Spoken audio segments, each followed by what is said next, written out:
Halo guys, perkenalkan kami dari kelompok 1. Pada kesempatan kali ini kami akan melakukan observasi di mana teman-teman? RRI Cirebon. Oke, tanpa berlama-lama mari kita simak video berikutnya. Cekidot. Sebelumnya makasih kalau udah nyempetin waktunya. Di sini kita tuh dari UGJ buat observasi terkait masalah pelatihan dan pengembangan SDM di RRI Cirebon. Itu sebagai salah satu tugas dari mata kuliah pemeriksaan manajemen kita. Sebelumnya kalau boleh tahu dengan Bapak siapa, Pak? Saya Pak Heru, dari Gigi.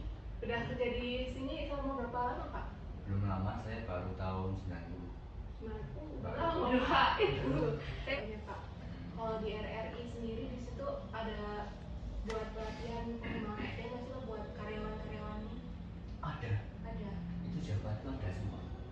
Jadi untuk diklat pengembangan SDM itu di setiap divisi itu ada diklatnya.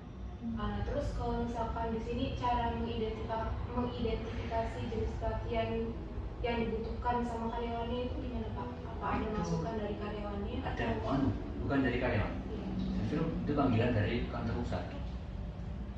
Ini kantor pusat mau mengadakan pendidikan, misalnya diklat dasar teknik.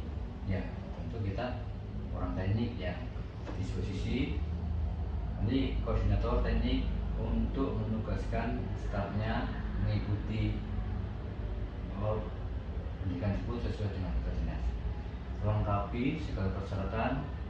Itu dah, itu pokoknya tanggal sekian data-data pegawai tersebut harus sudah masuk. Nah, dia harus tepatnya nyampein ke anak buahnya, nanti lapor ke SDM yang akan mengirim supervisi. Wah, ini pertanyaannya. Jadi kan tadi jenis pelatihan dan pengembangan sumber dayanya itu lewat diklat kayak gitu ya, Pak. Biasanya itu dilakukan setahun itu berapa kali sih, Pak? Ini kalau berapa kalinya, ini kadang-kadang Oh, enggak. bisa 1, 2, 3, sampai 4 kali kan? Karena sesuai dengan kurikulum yang diklat itu. Iya, Pak, setiap tahunnya Iya, diklat ada gitu. terus, ada terus. Iya. Kan tadi juga udah sempat dibahas kalau misalkan yang ikut diklat tuh bukan hanya dari divisi 1 aja, bisa dari divisi lain. Berarti kan itu juga meningkatkan semua pegawai ya, bukan hanya dari satu divisi aja. Jadi meskipun di TU orang tadi kepingin tahu. Iya. Ini kan sekarang udah di Zoom terus ya. Iya. Yang dari kemarin semua pendidikan segala ini bisa ikut. Semua ini boleh ikut untuk menambah pengetahuan.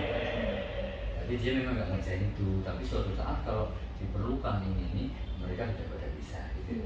Mereka mengenai pengembangan SDM karyawan di RRI Cirebon Pak. Nah, ini dalam program pelatihan dan pengembangan itu apakah sesuai dengan kebutuhan pekerja tiap karyawan itu, Pak? Nanti maksudkan kayak di bagian Tupoksinya. tupoksinya. Sebagai tupoksi apa? Ya tadi semua bisa ikut. Ya kalau yang tupoksinya jelas di bawah. Ada di kelas teknik, ya teman teknik, tupoksinya di teknik. Kayak gitu Mas. Nah, tadi kan sempat dibahas Pak mengenai jenis pelatihan, yang salah satunya di Pak. Nah, mungkin dari instansi RRI Cirebon itu apakah dalam setiap pelatihan pengembangan diklat itu tuh memfasilitasi dan mendukung karyawan yang mempunyai Ini baru yang diklat ya, khusus untuk diklat penyiar unggulan, diklat dari uang saku. Kalau satu kali kalau nggak pakai surat itu nanti saya nggak ada aku.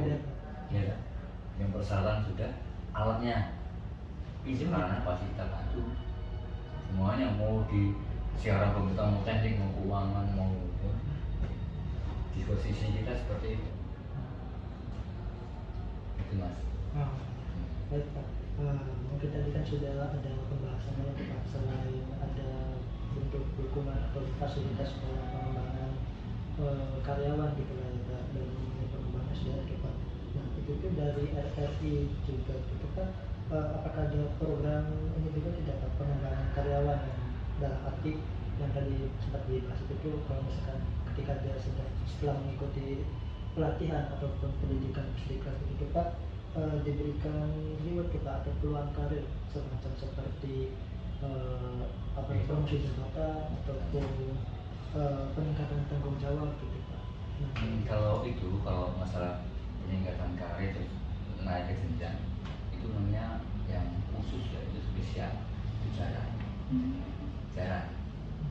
Kalau memang kan ada aturannya ya, KDB 2 tahun sekali, naik pangkat 4 tahun sekali, reguler. Tadi Iya. dengan perdukungan tadi di keterangannya ditambahin ya. Baik Pak, tadi kan udah seperti pelatihan, adanya pelatihan dan diklat ya Pak. Apakah program seperti diklat dan pelatihan itu memberikan dampak positif bagi produktivitas karyawannya Pak?